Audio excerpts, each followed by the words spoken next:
Good morning student. मैं Sanju Saini Sanskrit subject teacher आदर्श बाल निकेतन senior secondary school कक्षा एफ का आज का हमारा टॉपिक है नीति नवनीतम। ठीक है, नीति नवनीतम तो स्टूडेंट्स हमने इसके 3 श्लोक तो पढ़ लिए थे और इसके आगे वाले श्लोक है वो आज हम पढ़ते हैं। तो स्टूडेंट्स अपनी बुक निकालिए और इसमें ध्यान से देखिए।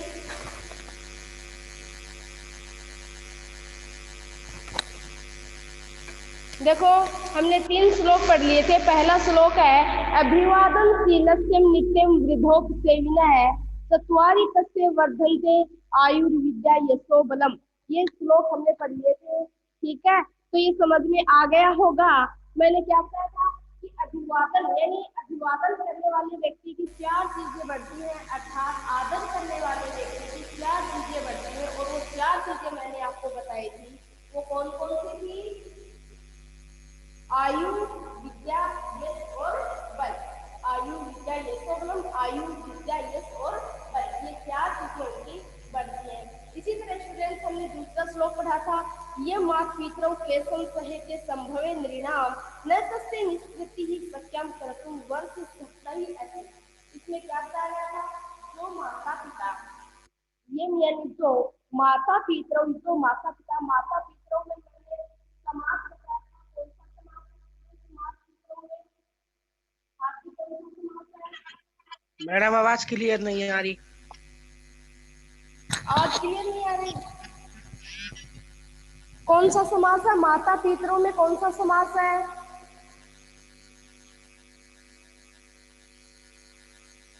जैसे हिंदी में तो हम पढ़ते हैं माता और पिता, है ना, द्वंद्व समास है। कौन सा समास है? हार्दिक, कौन सा समास है बेटा?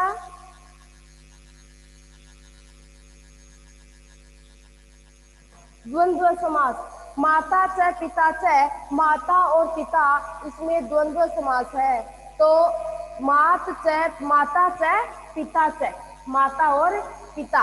अब हम आगे जिस इसमें क्या बताया था कि जो माता पिता यानी बच्चे के जन्म से लेकर, यानी बच्चे के जन्म से लेकर उनका पालन पोषण करने तक जो कष्ट सहन करते हैं, जो कष्ट सहन करते हैं, वो क्या करते हैं, यानी उन कष्टों का यानी 100 वर्षों तक भी वो बालक है उसका कर्ज नहीं चुका सकता है। अर्थात उनमें उनसे 100 वर्षों में भी स्वयं को ऋण मुक्त नहीं किया जा सकता है। तो इससे अगला हमने पढ़ा था तयोर नित्यम प्रियम कुर्याद च आचार्यस्य आर्यस्य च सर्वदा ते स्वे त्रिषु तुष्टेषु ततः सर्वम समाप्यते। तो देखो इसका भी हमने पढ़ा था। इसमें इसमें क्या बताया गया है, यानी इस श्लोक में यानी संक्षेप रूप में सुख और दुख का लक्षण बताया गया है। क्या बताया गया है? यानी माता पिता हमेशा, ये तो हो गया वो, और दूसरा है तयोर नित्यम प्रियम कुर्यात। तयोर नित्यम प्रियम कुर्यात, इसका क्या होगा कि जो यानी उन माता पिता और आचार्यों का प्रतिदिन और हमेशा ही क्या करना चाहिए, हमेशा ही प्रिय व्यवहार करना चाहिए माता पिता और गुरुजनों का। तयोर उनका नित्यम यानी हमेशा, प्रियम यानी प्रिय, कुर्याद यानी करना चाहिए किसका? आचार्य से यानी गुरुजन का और माता पिता का। तेरस्वेषु त्रिषु, और इन तीनों का जो क्या करता है, आदर करता है, तो ये तीनों ही जब प्रसन्न और संतुष्ट हो जाते हैं तो सारे तप और सारे यानी चंद्रायन आदि का फल भली प्रकार प्राप्त हो जाता है। कोई तप इसमें शेष नहीं बचता है। कहने का मतलब है कि माता पिता और गुरु इन तीनों का हमेशा क्या करना चाहिए, इसको हमेशा प्रिय वचन बोलकर प्रसन्न रखना चाहिए। इन तीनों को जो प्रसन्न रखता है वो तप से भी बढ़कर होता है। अब देखो हम आगे नए सिरे से अगला श्लोक पढ़ते हैं। सर्वम परवशम दुखम सर्वम आत्मवशम सुखम एतद विद्या समासेन लक्षणम दुख सुख दुखयो। तो स्टूडेंट्स पहले तो हम ये देखेंगे कि इस श्लोक में बताया क्या गया है। तो इस श्लोक में क्या बताया गया, यानी संक्षेप रूप में सुख और दुख का लक्षण बताया गया है। क्या बताया गया है? सुख दुख का लक्षण बताया गया है कि जो पराधीनता, पराधीनता यानी गुलाम, अर्थात पराधीनता से सभी दुख है, यानी जो दूसरे के अधीन रहता है उसको सभी क्या लगते हैं? दुख लगते हैं। और जो स्वाधीन, जो स्वतंत्र होता है, उन वो क्या, वो सुख में निवास करते हैं। तो यानी संक्षेप रूप में यहाँ पर सुख और दुख के लक्षण बताए गए हैं। तो देखो, इसका सर्वम यानी सभी, सभी जगह है। परवसम, पर यानी दूसरों के, वसम यानी वश में, दूसरों के वश में, अर्थात परवसम यानी प्रतंत्र या पराधीन।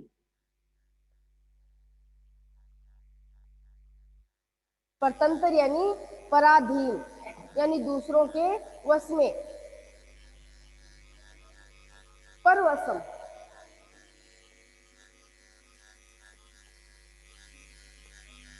या फिर ऐसे हो सकता है दूसरों के वश में।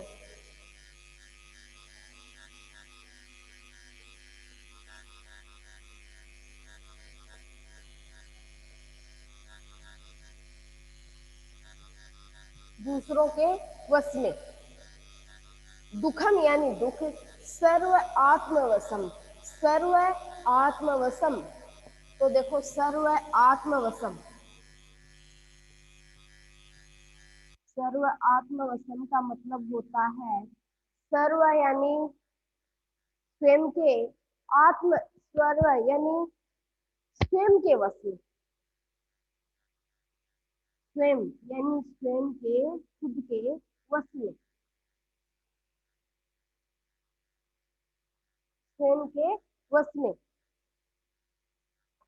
एतद विद्या समासेन, इन एतद विद्या, विद्यात समासेन, यही संक्षेप में जानना चाहिए, यही संक्षेप में जानना चाहिए। लक्षणम यानी लक्षण, दुख दुख, दुख सुखयो, दुख और सुख, अर्थात कहने का मतलब यह है कि स्वतंत्र होने से सभी जगह है, यानी स्वतंत्र होने से सभी जगह क्या होता है?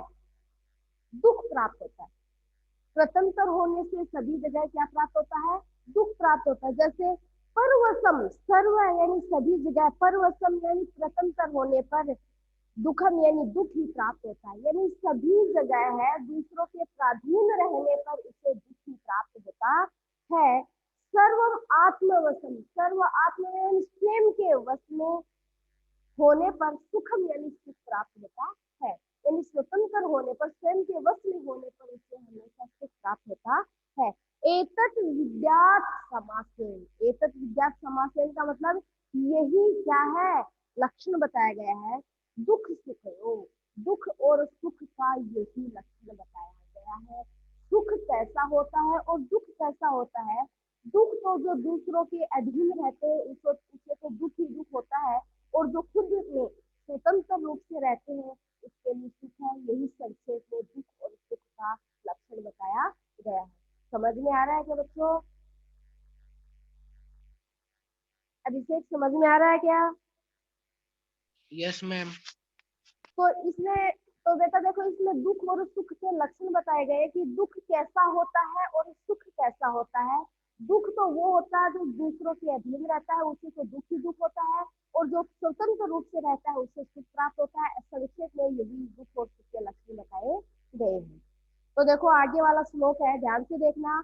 यत कर्म कर कुर्वतो अस्य स्यात् परितोषो अंतरात्मनः तत्प्रयत्नेन कुर्वित विपरीतम तु वर्जयेत्, विपरीतम तु वर्जयेत्। यानी यत यानी जो, कर्म यानी कर्म, कार्य को, पूर्वत यानी करते हुए, यत यानी जो, कर्म यानी कार्य को, पूर्वतो यानी करते हुए, अस्य यानी इस, अंतर आत्मा यानी अंतर आत्मा की, यानी हृदय की, स्यात् परितोषो, परितोषो यानी आनंद, परितोषः यानी होता है,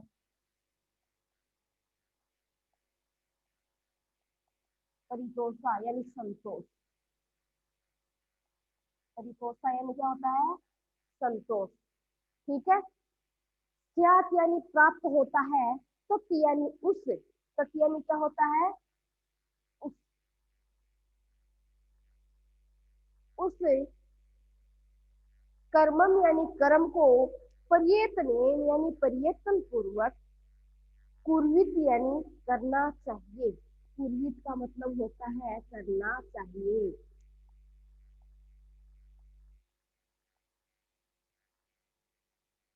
करना चाहिए।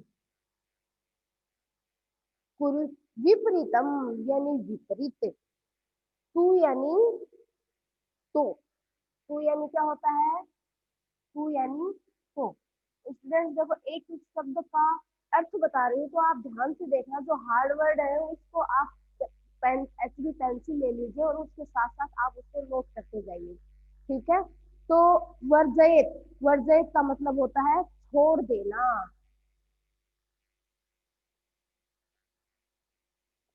वर्जयित का मतलब क्या होता है, छोड़ देना।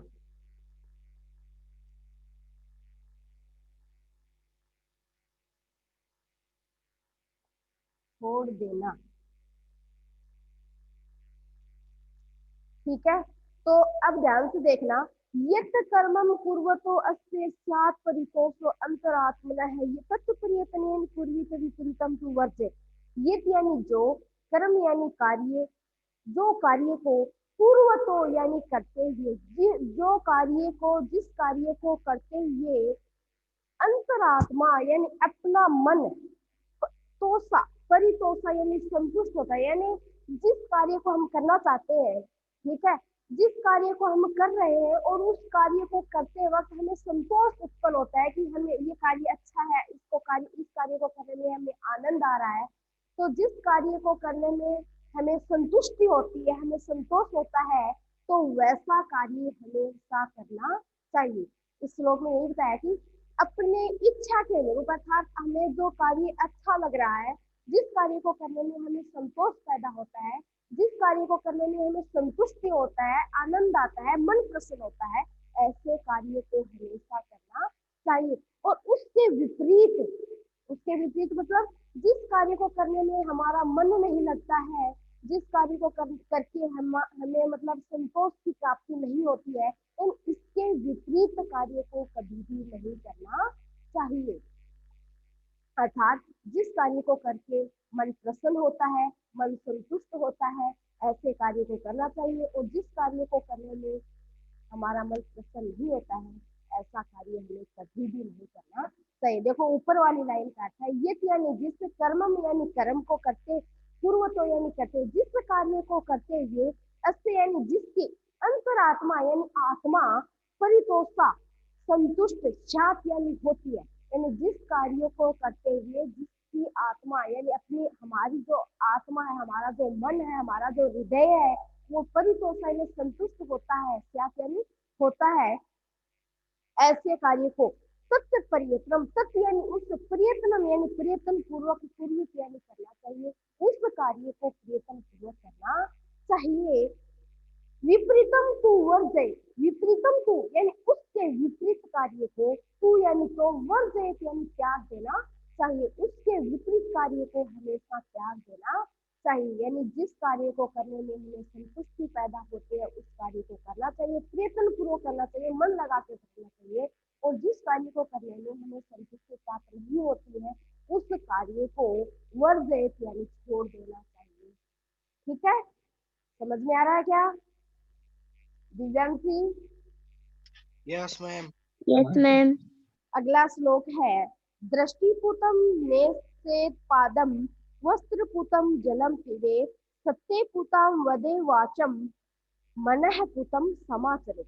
तो देखो इसमें क्या बताया गया है कि हमें हमेशा दृष्टि, दृष्टि यानी हमारी नजर को, दृष्टि यानी क्या होती है, नजर। पूतम यानी होता है पवित्र, पूतम यानी क्या होता है, पवित्र। पादम यानी पैर,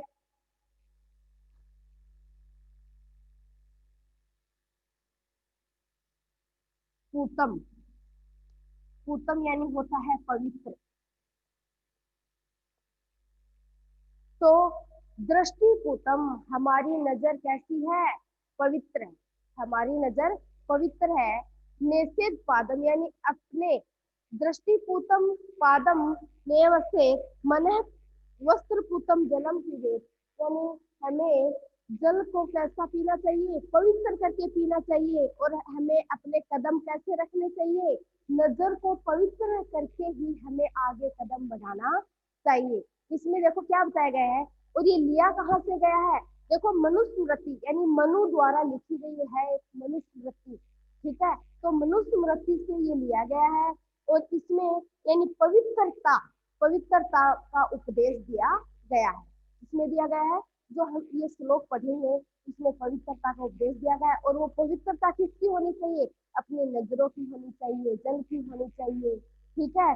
तो देखो, दृष्टि को पवित्र करके, दृष्टि को पवित्रता से पवित्र करके, यानी दृष्टि को पवित्रता से देख कर ही हमें आगे कदम बढ़ाना चाहिए। और कपड़े से पवित्र करके, किसको, किसको, जलम, जल को, यानी जल को भी कपड़े से पवित्र करके, अर्थात जल से छान करके ही पानी को पीना चाहिए।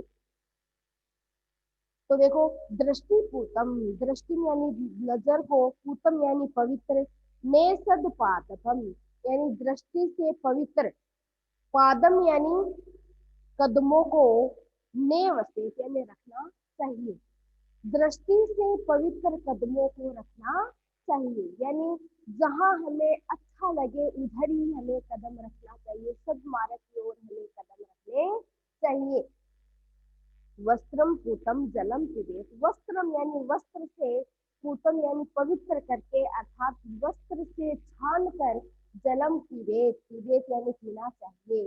तो वस्त्र से जल छान कर पीना चाहिए, अर्थात कपड़े से पवित्र करके या छान कर पानी को पीना चाहिए। सत्यम पुताम वर्जे वचम, सत्यम यानी सत्य से, पुतम यानी पवित्र, सत्य से पुताम यानी पवित्र, वचन यानी वचनों को, वदेत यानी बोलना चाहिए, यानी सत्य से पवित्र वचनों को बोलना चाहिए। कहने का मतलब है कि हमें हमेशा सत्य वचन बोलने चाहिए। अगला आगे है, मन पुतम समाचरे, और पवित्र, मन यानी मन को, पुतम यानी पवित्र, यानी हमें पवित्रता से, अर्थात पवित्र मन से हमें क्या करना चाहिए, समाचरित यानी व्यवहार करना चाहिए। समाचरित का मतलब होता है समाचरित यानी व्यवहार, व्यवहार करना चाहिए।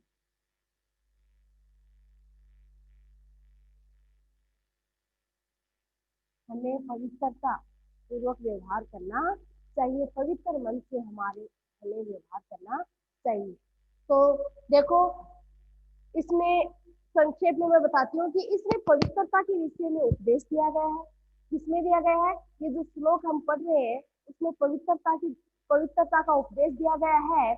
और कैसा उपदेश दिया गया है, कि दृष्टि से पवित्रता देखकर कि हमें क्या रखना चाहिए, अपने कदमों को रखना चाहिए। और वस्त्रम पुतम जलम पिबेत, और वस्त्र से पुतम यानी पवित्र करके, अर्थात जल को, पानी, जल को कपड़े से छान कर पीना चाहिए। और सत्यम पुताम वचन, और सत्य से, सत्यता से पवित्र वचनों को बोलना चाहिए। मन पुतम समाचरित, और मन से हमें पवित्र समाचरित यानी व्यवहार करना चाहिए, मन से हमें पवित्र व्यवहार करना चाहिए, यही इसमें बताया गया है। यानी हमें कभी भी किसी को बुरी लगने वाली हमें वाणी नहीं बोलनी चाहिए, यानी सत्य से प्रेरित वाणी का ही प्रयोग करना चाहिए, और मन से पवित्र हमें आचरण करना चाहिए। तो स्टूडेंट समझ में आया क्या? Yes ma'am. Yes ma'am. Yes ma'am. तो देखो, इससे आगे आज आपको जो ये श्लोक बताए गए हैं, आप इसका अनुवाद खुद से कर सकते हो क्या, बता। कर लोगे या करवाऊं?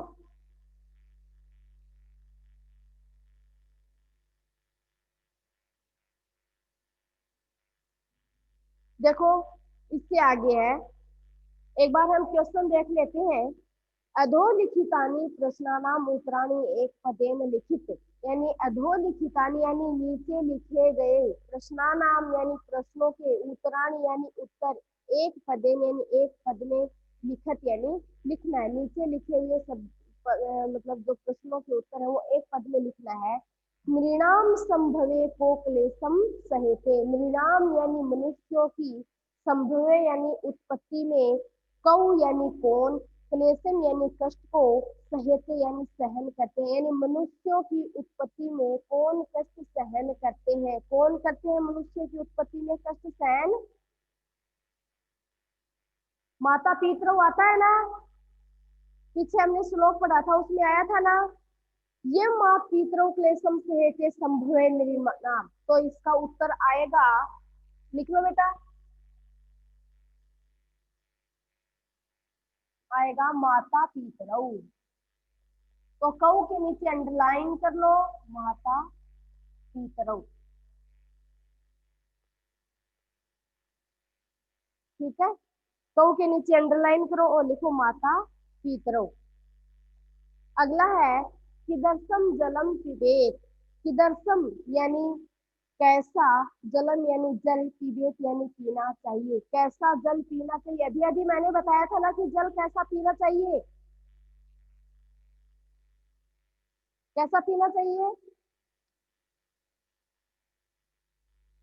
कपड़े से छानकर पवित्र करके जल को पीना चाहिए। तो देखो मैंने बताया था ना, वस्त्र पुतम जलम पिबे, तो किदर्शम की जगह क्या क्या आ जाएगा, वस्त्र पुतम, ठीक है। आपको क्या लिखना है, वस्त्र पुतम,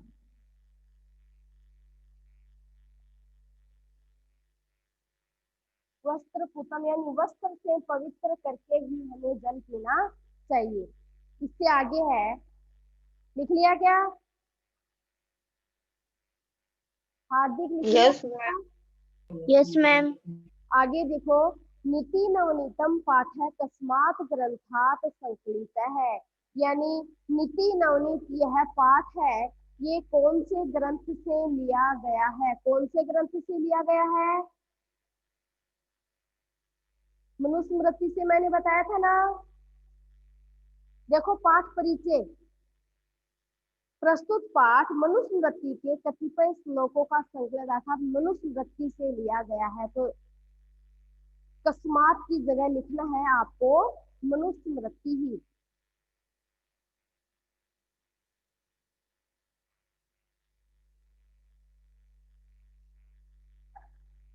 मनुस्मृति। इससे आगे है किदर्शिम वाचम वदेत, किदर्शिम यानी कैसे, वाचम यानी वचन, वदेत यानी बोलने चाहिए, यानी कैसी वाणी बोलनी चाहिए। हमें लास्ट वाले श्लोक में पढ़ा था ना कि कैसी वाणी बोलनी चाहिए, सत्यम पुताम, ठीक है, सत्यम पुताम वाचम वदेत, तो किदर्शी के नीचे अंडरलाइन करो और आपको क्या लिखना है, सत्यम पुतात वाचम,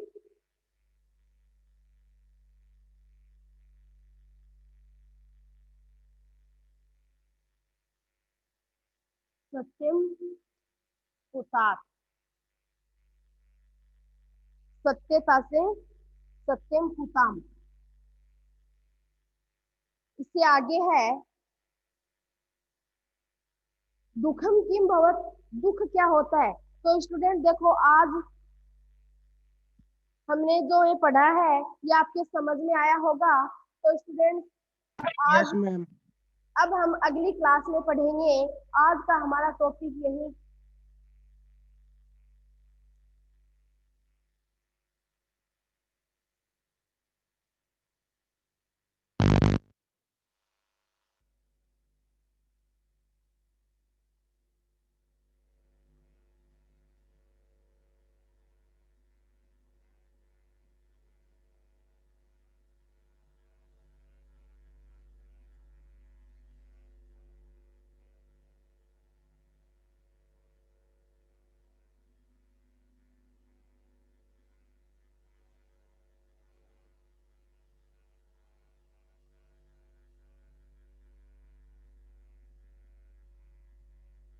मैम इसके शब्दार्थ करनी है क्या?